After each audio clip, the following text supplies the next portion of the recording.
Hello everyone, welcome to Asni's world of study. നമ്മൾ discuss ചെയ്യാൻ പോകുന്നത് റീഡിങ്സ് ഓൺ കേരളയിലെ റെയിൻ അറ്റ് നൈറ്റ് എന്ന് പറഞ്ഞിട്ട് സുഗതകുമാരിയുടെ ഒരു പോം ഉണ്ട്. അപ്പോൾ ആ പോത്തിൻ്റെ ക്വസ്റ്റ്യൻ ആൻസേഴ്സിൻ്റെ ഒരു ഡിസ്കഷനാണ് നമ്മളിന്നിവിടെ ചെയ്യാൻ പോകുന്നത്. അപ്പോൾ ആദ്യം വരുന്നത് 2 or 3 സെൻറ്റൻസസ് ആണ്. അതിലൊരു 5 ക്വസ്റ്റ്യൻസാണ് അവർ തന്നിട്ടുള്ളത്. ഇപ്പോൾ ഈ ഒരു പോത്തിൽ എന്താ പറയുന്നതെന്ന് വെച്ച് കഴിഞ്ഞാൽ രാത്രി മഴ. അപ്പോൾ ഈ മഴ എങ്ങനെയാണ് പോയിറ്റിൻ്റെ ലൈഫിനോട് കമ്പയർ ചെയ്തേക്കുന്നത്? മഴ തന്നെയാണ് ഞാൻ എന്നുള്ള തിരിച്ചറിവ്, അതുപോലെ ഞാനും മഴയും സെയിം ആണ് എന്നുള്ളൊരു തിരിച്ചറിവൊക്കെ ഇതിൽ ഉണ്ടാവുന്നുണ്ട്. അപ്പം നമുക്ക് ഫസ്റ്റ് ക്വസ്റ്റ്യൻ നോക്കാം. How does the rain at night behave as a mad young woman എന്നാണ് ചോദിച്ചിരിക്കുന്നത്. ഇവിടെ rain at night is compared to a young mad woman who is sometimes laughing or weeping, whimpering and muttering without stop like a mad woman. അപ്പോൾ എന്താണ് ആ mad വുമൻ്റെ പ്രത്യേകത എന്താണെന്നാണ് ചോദിച്ചേക്കുന്നത്. അപ്പോൾ പ്രത്യേകത എന്താണെന്ന് വെച്ച് കഴിഞ്ഞാൽ വെറുതെ ഇരുന്ന് ചിരിക്കും, ചിലപ്പോൾ ഇരുന്ന് കരയും, ചിലപ്പോൾ ഇരുന്ന് വിതുമ്പും, ചിലപ്പോൾ എന്തെങ്കിലുമൊക്കെ ഇങ്ങനെ പിറുപിറുത്തുകൊണ്ടിരിക്കും. ഇനി രണ്ടാമത്തെ ക്വസ്റ്റ്യൻ എന്ന് പറയുന്നത് who sits huddled up tossing the hair. അപ്പോൾ ആരാണ് അവിടെ ഇരിക്കുന്നതെന്ന് ചോദിച്ചിരിക്കുന്നത്. അപ്പോൾ ഇവിടെ റെയിനായിട്ടാണ് കമ്പയർ ചെയ്യുന്നത്. ഇപ്പോൾ റെയിൻ, അതായത് മഴ ഇങ്ങനെ പെയ്തുകൊണ്ടിരിക്കുകയാണ്, നിർത്താണ്ട് ഇങ്ങനെ പെയ്തുകൊണ്ടിരിക്കുന്നതിനെയാണ് ഇവിടെ ഉദ്ദേശിക്കുന്നത്. Intensity of rain is implied here. Then rain at night is compared to a young mad woman, and this mad woman sitting huddled up tossing her long hair. അപ്പോൾ ഇവിടെ ആ മഴ പെയ്യുന്നത് പോലെയാണ് ഈ ഒരു സ്ത്രീ ഇങ്ങനെ ഇരുന്ന് മുടി ഇങ്ങനെ കൊതുക്കുതി ഒതുക്കുന്നതാണ് പറയുന്നത്. ഇനി next question filling the blanks ആണ്. Rain at night is the pensive daughter of dash എന്നാണ് പറഞ്ഞത്. അപ്പോൾ the dusky night. Fourth one, when does rain at night shake the narrator. എപ്പോഴാണ് രാത്രി മഴ നരേറ്ററിനെ ഷെയ്ക്ക് ചെയ്തതാണ് ചോദിച്ചിരിക്കുന്നത്. അപ്പോൾ ഇവിടെ ഈ ഒരു സ്റ്റാൻസയിൽ നമുക്ക് കാണാൻ പറ്റുന്നത് ഡിഫറെൻറ്റ് സ്റ്റേജസ് ഓഫ് റെയിൻ ആണ്. റെയിൻ, അതായത് ഹെവി റെയിൻ കാണിക്കുന്നുണ്ട്. അപ്പോൾ ഇവിടെ ഈ ഷെയ്ക്ക് ചെയ്യുന്നത് ഹെവി റെയിൻ വരുമ്പോഴാണ്. പിന്നെ നമുക്ക് ചാറ്റൽ മഴ, അങ്ങനെ പലതരത്തിലുള്ള മഴകൾ നമുക്കിവിടെ പറഞ്ഞു തരുന്നുണ്ട്. അത് പോയിറ്റിൻ്റെ ഒരു ഇമോഷൻസാണ് അതിലൂടെ കൺവേ ചെയ്യുന്നത്. അപ്പോൾ here the poet portrays different stages of rain, night rain, and at one point it is heavy rain and sometimes it is like a mother's sob. ഒരമ്മ അതിനെ വിഷമിച്ച് കരയുന്ന പോലെ, ചിലപ്പോൾ മക്കളെ ഓർത്തായിരിക്കാം, കഷ്ടപ്പാടുകൾ ആലോചിച്ചായിരിക്കാം, അങ്ങനെ കരയുന്ന പോലെ ഈ മഴ ഭയങ്കര ഹെവി റെയിൻ തുടങ്ങി.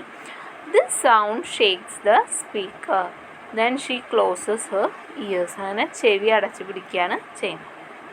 ഇനി last question, what can be done to the poor heart that is deeply diseased. അപ്പോൾ ഇവിടെ ഡീപ്ലി ഡിസീസ്ഡ് എന്ന് പറഞ്ഞു കഴിഞ്ഞാൽ റെറ്റോറിക്കൽ ക്വസ്റ്റ്യൻ പോലെയാണ് ചോദിച്ചിരിക്കുന്നത്. അപ്പോൾ it indicate sufferings of women in the patriarchal society. അതായത് ആണുങ്ങൾ മേൽക്കോയ്മയുള്ള സൊസൈറ്റിയിലെ സ്ത്രീകളുടെ സഫറിങ്സിനെയാണ് ഇവിടെ കാണിച്ചു തരുന്നത്.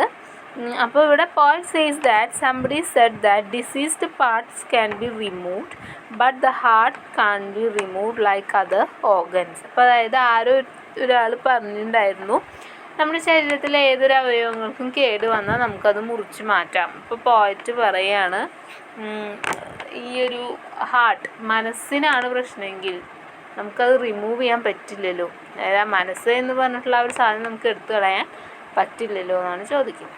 അപ്പോൾ ഇതോടുകൂടിയിട്ട് നമ്മുടെ ഫസ്റ്റ് സെഷനിലെ ക്വസ്റ്റ്യൻ ആൻസേഴ്സ് അവസാനിച്ചു. ഇനി നമുക്ക് വരുന്നത് പാരഗ്രാഫ് ക്വസ്റ്റ്യൻസ് ആണ്. അപ്പോൾ 3 പാരഗ്രാഫ് ക്വസ്റ്റ്യനാണുള്ളത്. അപ്പോൾ ഇതിൽ ഫസ്റ്റ് വൺ എന്ന് പറയുന്നത് what does the narrator say to the rain night എന്നാണ് ചോദിച്ചിരിക്കുന്നത്. അപ്പോൾ ഇവിടെ നമുക്ക് കാണാൻ പറ്റും പോയിറ്റ് എന്ത് ചെയ്യുന്നു, റെയിനായിട്ട് ഐഡൻറ്റിഫൈ ചെയ്യാണ്. റെയിൻ എന്ന് പറഞ്ഞാൽ കൈൻഡാണ്, ചില സമയത്ത് സാഡാണ്, ചില സമയത്ത് സപ്രസ്ഡ് ആങ്കർ വെച്ചിട്ടൊക്കെ പെയ്യുന്നതായിട്ട് കാണാൻ പറ്റും. അതേ സെയിം വേയിൽ തന്നെയാണ് നമ്മുടെ പോയിറ്റിൻ്റെ എക്സ്പ്രഷൻസ് നമുക്ക് കാണാൻ പറ്റുന്നത്. പോയിറ്റിൻ്റെ ഇമോഷൻസും അതുപോലെ തന്നെയാണ്. ചില സമയത്ത് ഭയങ്കര കൈൻഡായിരിക്കും, ചില സമയത്ത് ഭയങ്കരമായിട്ട് വിഷമം വരും, ചില സമയത്ത് പ്രതികരിക്കാൻ പറ്റുന്നില്ലല്ലോ എന്നുള്ള കാര്യങ്ങളൊക്കെ പോയിറ്റിൻ്റെ മേലിൽ ഉണ്ടാവാറുണ്ട്.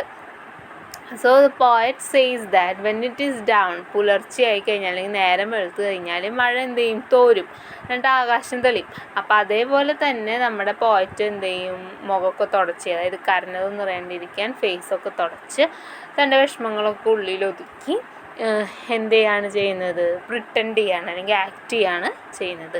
So this reminders of the routine life of women in the society who do not get consideration. ഇനി രണ്ടാമത്തെ ക്വസ്റ്റ്യൻ എന്ന് പറഞ്ഞത്, ഇപ്പം നമ്മളിവിടെ ചെറിയ എക്സാക്ട് പോയിന്റ് മാത്രമേ ഡിസ്കസ് ചെയ്തിട്ടുള്ളൂ. നിങ്ങൾ വേണം അത് ഇലാബറേറ്റ് ചെയ്ത് എഴുതാനായിട്ട്. രണ്ടാമത്തെ ക്വസ്റ്റ്യൻ പോയിന്റ് വൈസ് ആയിട്ടാണ് എഴുതിയേക്കുന്നത്. എന്നുള്ളത് ഒരു പ്രോപ്പർ പാരഗ്രാഫ് ആക്കി എഴുതണം. സിംബോളിക് എലമെൻറ്റ്സ് ആണ് ചോദിച്ചിരിക്കുന്നത്. ഇപ്പോൾ ഫസ്റ്റ് നമുക്കറിയാം പാട്രിയാർക്കൽ സൊസൈറ്റിയിലുള്ള സഫറിങ്സ് ആണ് പറയുന്നത്. പിന്നെ ഐഡൻറ്റിഫൈ ചെയ്യുന്നുണ്ട് പോയറ്റിനായിട്ട്. പിന്നെ വരുന്നത് ഒരു മാഡ് വുമണായിട്ട് കമ്പയർ ചെയ്യുന്നു. പിന്നെ പറയുന്നത് it's a companion in all these different emotional stages എന്ന് പറയുന്നുണ്ട്. സെക്കൻഡ് സ്റ്റാൻസ നോക്കുകയാണെങ്കിൽ റെയിൻ അറ്റ് നൈറ്റ് എന്ന് പറയുന്നത് ഒരു ഗേളിനെയായിട്ട് കമ്പയർ ചെയ്യുന്നു വിത്ത് കോൾഡ് ഫിംഗേഴ്സ്. അവിടെ നൈറ്റ് റെയിൻ എന്ത് ചെയ്യുന്നു, പേഴ്സോണിഫൈ ചെയ്തിട്ടുണ്ട്. തേർഡ് സ്റ്റാൻസയിൽ നോക്കുകയാണെങ്കിൽ different stages of night rain is compared to different emotions of a woman. Then fourth സ്റ്റാൻസയിൽ കണ്ടു കഴിഞ്ഞാൽ night rain is a companion to witness the happiness during happy nights.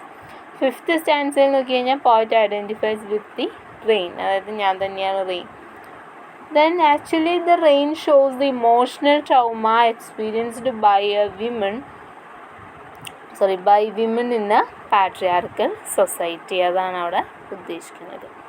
ഇനി മൂന്നാമത്തെ ക്വസ്റ്റ്യൻ എന്ന് പറഞ്ഞു കഴിഞ്ഞാൽ ഒരു ലൈൻ്റെ കാര്യമാണ്. ഇലൂസിഡേറ്റ് എന്നാണ് പറയുന്നത്. My friend I too am like you. അതായത് ഇവിടെ മഴയോട് പറയാണ്, എൻ്റെ പ്രിയ കൂട്ടുകാരാ അല്ലെങ്കിൽ കൂട്ടുകാരി, ഞാനും നിന്നെപ്പോലെ തന്നെയാണ്.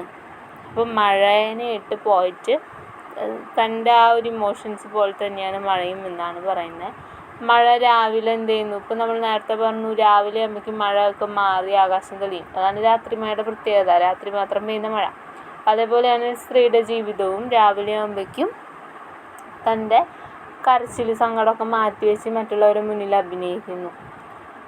So you can see the different emotional stages of women: youth, love, melancholy, mental agony, disease, loneliness, and so on. The rain has become a companion in all these different emotional stages. First നമുക്ക് ഒരു mad woman ആക്കി കാണിക്കുന്നുണ്ട്. അപ്പോൾ പോയിട്ട് എന്തെങ്കിലും sob ചെയ്യുന്നുണ്ട്, വീപ്പ് ചെയ്യുന്നുണ്ട്, cry ചെയ്യുന്നുണ്ട്. And she is like kind, sad and suppressed rains like the night rain. പിന്നെ പോയിട്ട് പറയുന്നുണ്ട് റെയിനെ പോലെ തന്നെയാണ് ഞാൻ ഈ ഫേസൊക്കെ എന്താ ചെയ്യുന്നത്, തുടച്ച് പ്രിട്ടൻഡ് ചെയ്യുന്നത്. So this reminds us the routine life of women in the society who do not get consideration. ഇനി നെക്സ്റ്റ് വരുന്നത് എസ് എ പോയിൻറ്റ്സ് ആണ്. അപ്പോൾ നമുക്കൊരു കോമൺ പോയിൻറ്റ്സ് ഉണ്ടാവും. നമുക്ക് 2 എസ് എ ക്വസ്റ്റ്യൻ ആണുള്ളത്. അപ്പോൾ ഞാനിവിടെ കോമൺ പോയിൻറ്റ്സ് ആദ്യം പറയാം. ആദ്യം അബൌട്ട് ദി ഓതറിനെ കുറിച്ച് പറയണം, പിന്നെ അബൌട്ട് ദി പോം, പിന്നെ തീം പറയണം, ലോൺലിനെസ്, സഫറിങ്സ് അങ്ങനത്തെയൊക്കെ, പിന്നെ സമ്മറി എഴുതണം, പിന്നെ അബൌട്ട് ദി ടോപ്പിക്. അതായത് ഇപ്പോൾ നമുക്ക് 2 ക്വസ്റ്റ്യൻ ഉണ്ടല്ലോ. അപ്പോൾ ആദ്യത്തെ ക്വസ്റ്റ്യനെ കുറിച്ചിട്ട് പറയാം. അത് കഴിഞ്ഞാൽ പിന്നെ അവിടെ രണ്ടാമത്തെ ക്വസ്റ്റ്യൻ ആണെങ്കിൽ ആ അബൌട്ട് ദി ടോപ്പിക് എന്നുള്ളടത്ത് രണ്ടാമത്തെ ക്വസ്റ്റ്യനെ കുറിച്ച് പറയാം. പിന്നെ നിങ്ങളുടെ ഒപ്പീനിയൻ, കൺക്ലൂഷൻ അതൊക്കെ ചെയ്യാം. താഴെ ഞാനൊരു പാരഗ്രാഫ് എഴുതിയിട്ടുണ്ട്, റെയിൻ അറ്റ് നൈറ്റിനെ കുറിച്ചിട്ടുള്ളതാണ്. സോ അത് നിങ്ങൾക്ക് ഈ ഒരു എസ്സേയിൽ ആഡ് ചെയ്യാവുന്നതാണ്. പിന്നെ ലിറിക്കൽ എലിജി എന്ന് പറഞ്ഞിട്ടുള്ളതാണ് നമുക്ക് ഒരു ക്വസ്റ്റ്യൻ വരുന്നത്. അപ്പോൾ ആദ്യം ലിറിക്കൽ എലിജി എന്താണെന്ന് നമുക്ക് അറിയണമല്ലോ. സോ അത് ഞാനിവിടെ എഴുതി വെച്ചിട്ടുണ്ട്. എലിജീസ് എന്ന് പറഞ്ഞു കഴിഞ്ഞാൽ ഒരു ലാമൻറ്റിക് പോം എന്നൊക്കെ വേണമെങ്കിൽ പറയാം. അതായത് ഒരാൾ മരിച്ചു കഴിഞ്ഞാൽ അയാളെ ഓർത്തുകൊണ്ട് അല്ലെങ്കിൽ അയാളെ ഓർത്ത് സങ്കടപ്പെട്ടുകൊണ്ടൊക്കെ എഴുതുന്ന തരത്തിലുള്ള ഒരു പോമാണ്. അതുപോലെ തന്നെ നമ്മൾ വിഷമിക്കുമ്പോഴും എഴുതാറുണ്ട്. ഡെത്താണ് മെയിനായിട്ട് കാണിക്കാറുള്ളത്. അതിൻ്റെ വിഷമങ്ങളൊക്കെയാണ് ഈ ലിറിക്കൽ എലിജിയിൽ കാണുക. സോ എല്ലാവർക്കും ഈ ഒരു സെക്ഷൻ ഹെൽപ്ഫുള്ളായി എന്ന് വിചാരിക്കുന്നു. കൂടുതൽ വീഡിയോസിനായിട്ട് നമ്മുടെ ഈ ചാനൽ സബ്സ്ക്രൈബ് ചെയ്യുക. Thank you.